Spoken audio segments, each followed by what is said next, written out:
জামাই ষষ্ঠী আজকে রান্না করবো মাছের মাথা দিয়ে মুসুরির ডাল।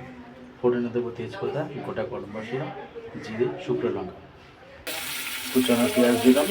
মাছের মাথা দিয়ে মুসুরি ডালটা করছি বলে আদা রসুন বাটা, কাশ্মীর লঙ্কা, নুন, হলুদ দিচ্ছি। এবার মশলার সাথে একটুখানি মাছের মাথাটা কষিয়ে নেব। মাছের মাথার সাথে মশলাটা কষানো হয়ে গেছে। এবার সেদ্ধ করা ডালটা দিয়ে দেবো এর মধ্যে। সেদ্ধ করা ডালটা দিয়ে দিলাম। 5 মিনিট একটু মাখা হয়ে যাবে ডালটা।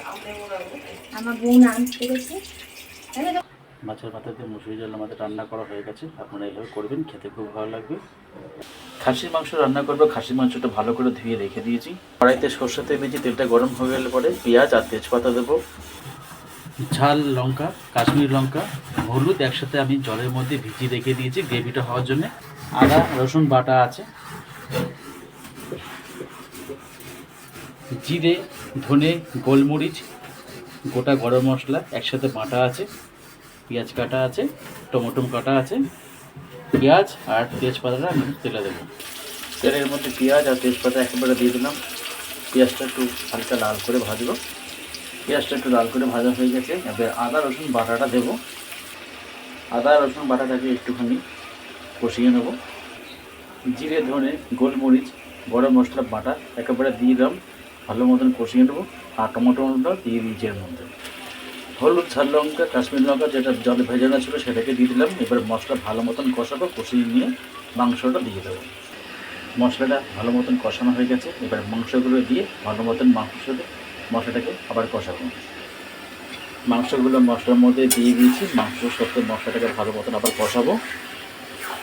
কষানো হয়ে গেলে পরে প্রেশারের মধ্যে 2টো সিটি দিয়ে মাংসটাকে নামিয়ে নেব।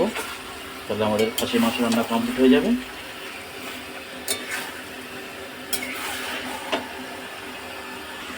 মাংসটা আর একটু কষানো হবে। কষানো হয়ে গেলে আমি প্রেশারটা দিয়ে দেবো।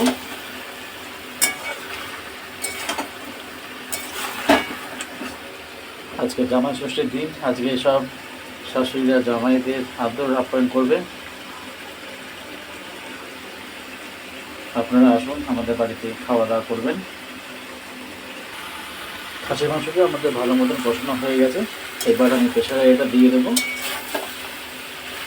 2-3টে সিটি দিয়ে নামিয়ে নেবো। আমাদের খাসির মাংস রান্নাটা হয়ে যাবে। প্রেশারের মধ্যে মাংসটা দিয়ে দিলাম। মাংসটা ভালো মতন কষানো হয়ে গেছিলো। আর ভেজে রাখা আলুটাকেও দিয়ে দিয়েছি। 2টো সিটি দিয়ে আমি নামিয়ে নেব। তাহলে আমাদের খাসি মাংস রান্নাটা হয়ে যাবে। আমাদের খাসি মাংস রান্না হয়ে গেছে। প্রেশার থেকে নামিয়ে আমি একটু কড়াইতে দিয়েছিলাম, একটু ঝোলটা টেনে নিয়েছে। আপনারা এইভাবে করে খাবেন, খেতে খুব ভালো লাগবে। যদি ভিডিও ভালো লাগে লাইক, শেয়ার, সাবস্ক্রাইব, কমেন্ট জানাবেন। আজকের ভিডিও এখানে শেষ করছি। নমস্কার।